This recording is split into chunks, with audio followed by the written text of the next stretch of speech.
ఇది కూడా తూర్పు హద్దు చేసి పశ్చిమ నైరుతిలో మెట్లు వేసి బాత్రూమ్ పెట్టి కట్టినారు. ఇది కూడా ఉత్తరంలో వాళ్ళు మాత్రమే ఖాళీ స్థలం ఇస్తున్నారు, ఎవరికి లేదు.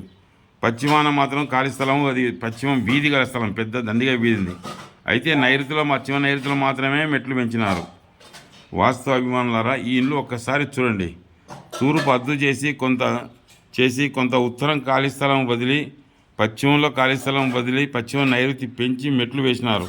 అంటే ఇల్లంతా ఆగ్నేయంలోకి వచ్చినట్టు మెట్లు పశ్చిమ నైరుతి పెరిగినట్లు.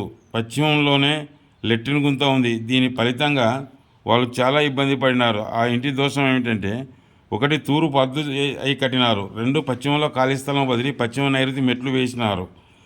దీని ఫలితంగా ఆ ఇంటి రెండవ కుమారునిపై చూపుతాయి. ఆగ్నేయ దోషం, నైరుతి దోషాల వల్ల ఆ ఇంటి రెండవ సంతతికి పక్షవాతం వచ్చి మరణించినాడు. నైరుతి పెరిగితే రోగం వస్తుంది. తలకు, వెన్నెముక, కాళ్ళకు, నరాలకు సంబంధించిన జబ్బులు వస్తాయి. రెండవ కుమారుడు స్వర్గస్థుడైన 3 సంవత్సరాలకు పెద్ద కుమారుడు కూడా స్వర్గస్థు అయినాడు.